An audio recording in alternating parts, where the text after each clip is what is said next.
We've now moved our official submission package through the state workflow. While we were filling out the submission summary reviewable unit, I pointed out that we had the option to create a draft submission package. Let's discuss when your state would likely use an official package versus a draft package. This slide shows the general overview of draft versus official submissions. We will be moving back into the system to look at this in more detail. Draft submissions should be used when significant feedback is required prior to starting the 90-day policy clock. You may also allow CMS to view your information temporarily prior to submission informally with this package type. Official submissions should be used when you are prepared to submit your information and start the 90-day clock. You may allow CMS to view your information prior to submission informally by using the Allow CMS to View functionality, which is different from submitting a draft submission package to CMS. So we're going to return to the training environment to review how to create a more complicated draft submission package.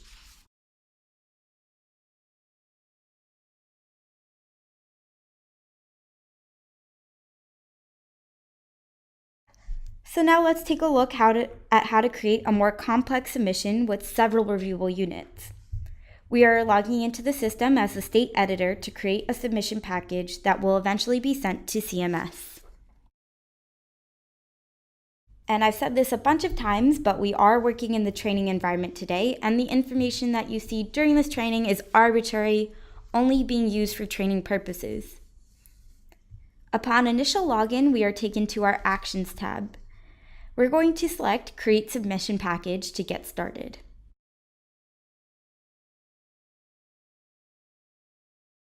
This page should look familiar as it is the same as when we created our simple submission package earlier today.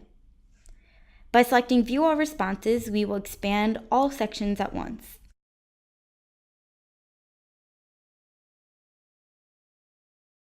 At this time, we will create a draft submission. The submission type is defaulted to draft, so we will not need to edit this selection. Due to the fact that it is a particularly complex submission package, we want to submit to CMS for review outside of the 90-day clock. Once we are ready to submit and start the 90-day clock, we will convert the package to an official submission and send to CMS for review and disposition. Next, we are going to allow other states to view our SPA, and we will choose a key contact. We will enter sample information in the rest of the fields on the screen in order to save time. While we're entering this information, let's discuss the differences between a draft and an official package in a little more detail. There's an option to create the package as an official submission, as we did earlier, or as a draft submission. If your submission package is sent to CMS as a draft, CMS will not be able to approve it until the submission is sent back to you and converted to an official SPA. If you originally submit the package to CMS as an official submission, CMS will be capable of providing a disposition, and the package will be on the 90-day clock. You may change a package from draft to official, and vice versa, up to the point that the package is submitted to CMS.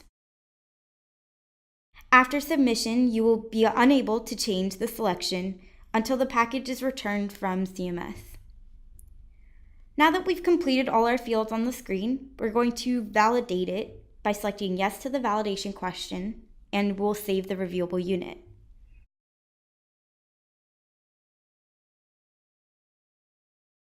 Upon saving, a reviewable unit drop-down box will appear at the bottom of the screen.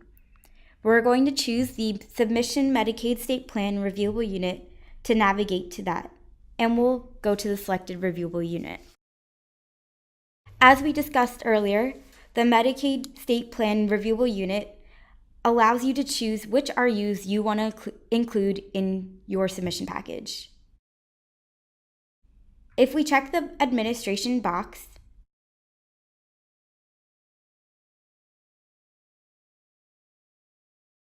You'll see that there are some administration reviewable units that we can choose to add to the submission package. So we're going to check the box next to designation and authority. Again, MacPro is dynamic, so this brings up further information pertaining to the designation and authority RU. There's a filled-in circle in the column labeled Included in Another Submission Package. If we hover over the filled-in circle, we are told that this icon indicates that the designation and authority RU is included in another submission package that has not yet been dispositioned. As I mentioned earlier, this information is important to pay attention to because the potential for you to overwrite information exists when there are two versions of an RU in progress at the same time. In this case, the reviewable unit is included in another submission package that is still awaiting adjudication. It's suggested that the state not include this RU in the submission package at this time. Once the other package containing this RU is approved, the state may return to the Medicaid State Plan RU and add it back in so the latest approved information is included in the package. There's also a column indicating the source type. Right now, the source type for this RU is listed as new. This means that the state will be starting with a blank template of the reviewable unit. If the source type is listed as approved, this means you are starting with the latest and greatest approved version in MacPro. A converted source type would indicate that the reviewable unit is populated with data from a SPA migrated from MMDL. Next, if we check the box next to eligibility, you'll see additional options become available. We will select methodologies for calculating income and resources that apply across many eligibility groups. After a few moments, we notice that there are additional options populated under this header. We're going to select financial eligibility requirements for non-MAGI groups. And then if we scroll down a little, we will select mandatory eligibility groups,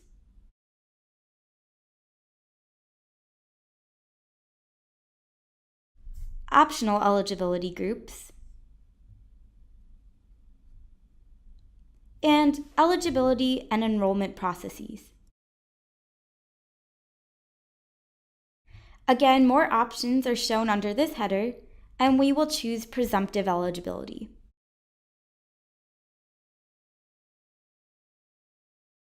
Keep in mind that MacPro is dynamic, and depending on what you select, different options will become available to you. For this package, we're going to choose presumptive eligibility for children under age 19.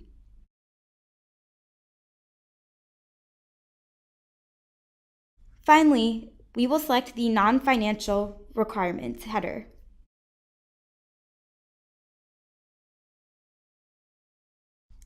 And then under the non-financial requirements RU, we will select state residency. You will notice in the source type column, this RU is showing as approved. Including this RU in the submission package, making edits, and submitting these changes serves as an amendment to the Medicaid State Plan. We will show you how approved data will populate in MacPro later on today. The last checkbox on the left is the Benefits and Payment checkbox. If we check the box, we see that this section pertains to the Health Homes program. There's an option of including a Health Homes program in your package, but for this example, we will uncheck the Benefits and Payment checkbox to remove it.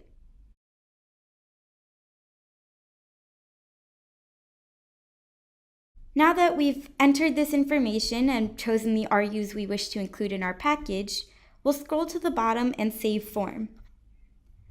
Again, yes was pre-populated for the validation question because there's only one subsection to complete on this page. Once the information is saved, your Medicaid eligibility-specific reviewable units will become available in the Reviewable Unit drop-down list at the bottom of the screen.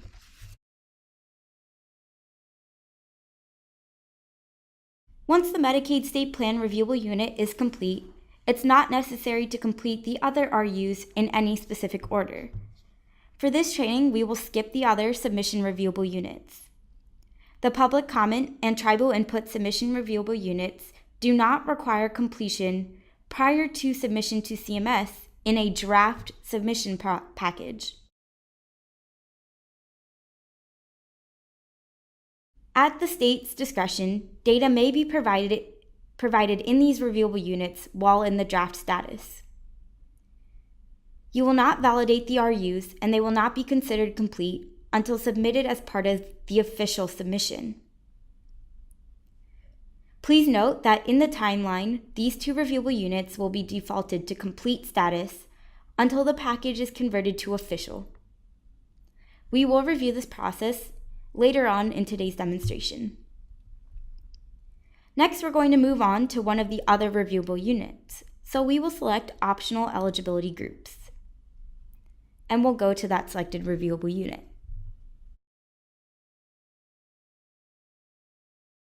Right away, you will notice a red attention box letting us know that in order to access this reviewable unit, we must either have an approved version of financial requirements for non-MAGI groups in MacPro, or we must include it, complete it, and save it in the submission package. This is the RU that we completed earlier today in our simple submission package. Since there is not yet an approved version of this RU in MacPro, we must include it and complete it in this complex submission package. This is an example of a dependent reviewable unit. This simply means that one reviewable unit is dependent on information that is entered in another. So as the message indicates, let's first navigate to the primary reviewable unit, in this case the financial requirements for non-MAGI groups RU. And we'll complete the information in order to move forward in the secondary RU.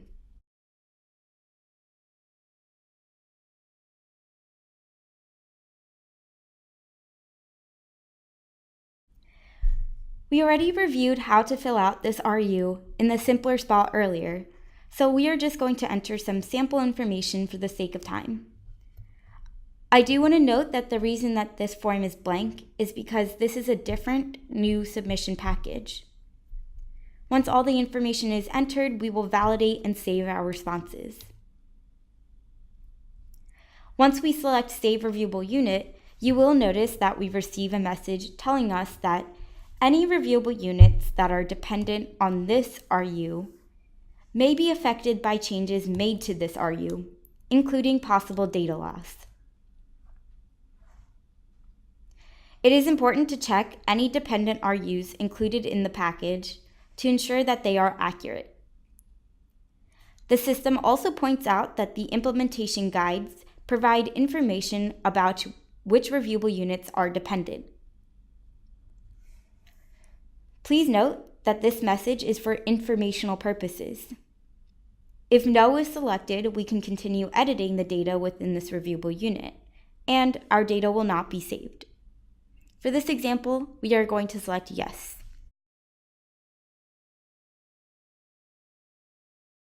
Now we're going to navigate back to the optional eligibility groups RU by selecting it from the drop-down box and going to that selected reviewable unit.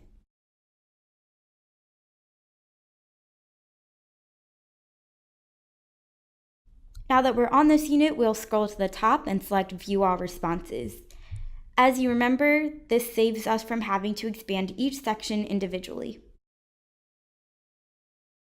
The first question asks if our state provides Medicaid to specified optional groups of individuals. Many fields in MacPro are dynamic, and more fields will become available depending on what we select here. So let's select the radio button labeled Yes. This brings up a list of optional eligibility groups for families and adults, as well as aged, blind, and disabled. Let's take a closer look at these tables and see the information they contain. The first column in the table lists all the eligibility group names. To the right of the names is a small blue question mark speech bubble. If we hover our mouse over that speech bubble, a description of the eligibility group appears to help guide you in your selections. The third column indicates whether the eligibility group is covered in the state plan. When accessing this RU for the first time, some, but not all covered groups will be pre-populated with data from MMDL. The state will need to check all MAGI-based eligibility groups that are covered. At the state option, you may also select the non-MAGI groups covered. And to speak more to this, I'm going to pass it to Stephanie Bell. So once we get everything into MacPro, this RU is going to be tremendously helpful both for you and for us in keeping track of which groups are covered by the state. You do have the option right now of entering all of the groups, both MAGI and non-MAGI that are covered. But if you don't want to do that now, we ask that you just complete the MAGI-based groups, those groups that are already approved in the MMDL SPAs. Some of that data will be migrated. We migrated all of the approved reviewable units or SPAs from MMDL, but because some of the groups are in different submission packages, the list here may not be exactly right, so you'll need to go in and check it when you do your first SPA. Great, thanks, Stephanie. So the next column in this table is where the state can choose which reviewable units to include in the submission package. You'll notice that all of the boxes in this column are grayed out and cannot be selected at this time. If we hover our mouse over the blue question mark in the header, we are told that the group must be covered in order for the RU to be selected for inclusion in the package. What this means is that the box in the Covered in State Plan column must be selected before the state can add the RU in the package. So for example, let's select the checkbox to cover optional coverage of parents and other caretaker relatives. This removes the grayed out display for this group in the Include RU in Package column. We can now select the checkbox to include the RU in the package. There's also a similar field to what we saw previously in the Medicaid State Plan RU. The Included in Another Submission Package column will either have a filled-in circle or an empty circle. A filled-in circle indicates that the reviewable unit is included in another submission package, while an empty circle will indicate that it is not. The final column displays the source type, and as we hover our mouse over the blue question mark at the top, we're told that this column indicates the source of the data that will initially populate the reviewable unit if chosen for inclusion in the package. New means that the state will be starting with a blank template of the reviewable unit.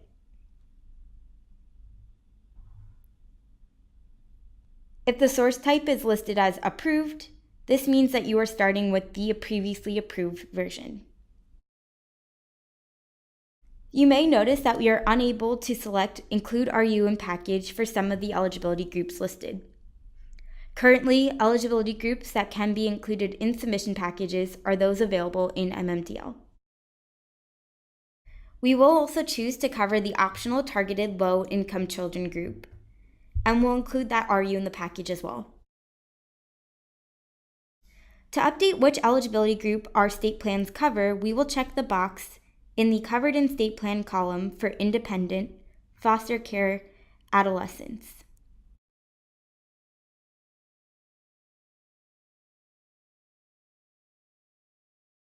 We will not include this RU in the package at this time. Before we move forward, I'm again going to pause to hear a note from Stephanie to speak more on this topic. Thanks. So just to kind of repeat what you said, so we all hear it again. If you want to include an RU in the package, first you have to select Covered in State Plan, because you can only provide information on a group that you cover. and then you can select the box to include the RU in the package.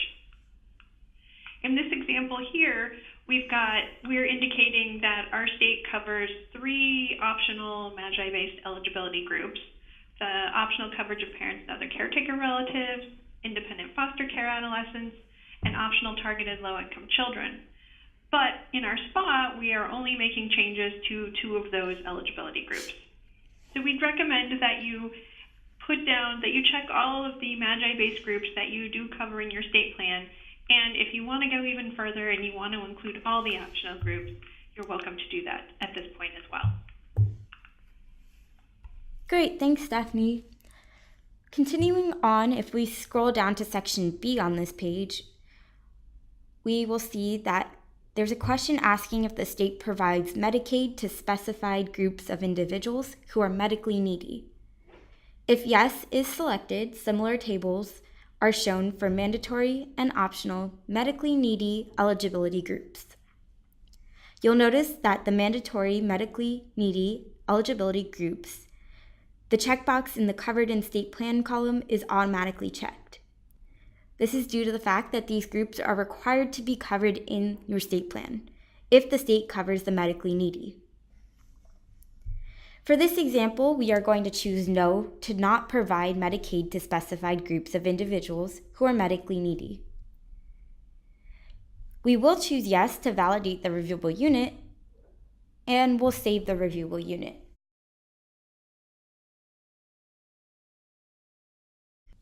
Upon saving, if we scroll back down to the bottom of the page,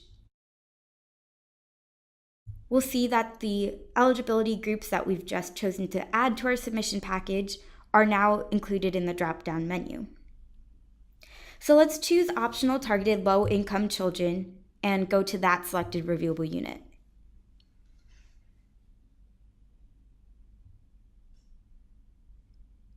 Again, we'll scroll up and we'll select View All Responses to expand all the sections on this page. The first section details the characteristics that individuals must meet to qualify for this eligibility group.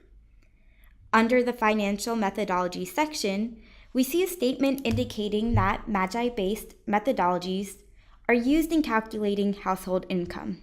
We can refer to the approved version of MAGI-based methodologies by selecting the blue link. If we were to have an approved version of the MAGI-based methodologies reviewable unit, it would be displayed here. We receive a message that there is currently no approved version of this reviewable unit in MacPro available to display. So we will select the blue link to return to the optional targeted low-income children screen. We'll scroll back down and we will answer yes to the question asking if our state covers all children under a specified age under this eligibility group.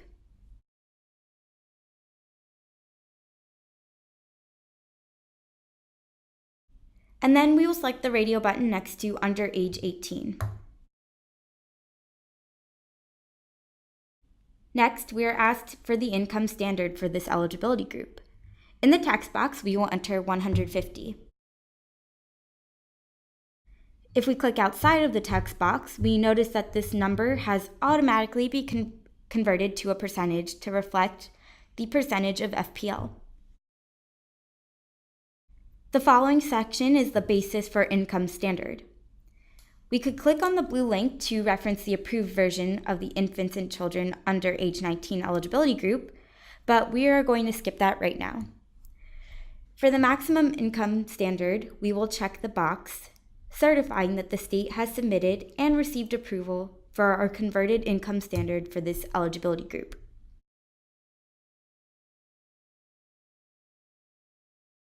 Then we're going to choose our state's maximum income standard for this eligibility group, so we'll select the radio button option for 2. Lastly, we will enter 175 for the amount of maximum income standard. The last section is for the optional additional information. We don't have any additional information to enter at this time, so we're going to skip that text box. And then we're going to select yes to validate the reviewable unit, and save it.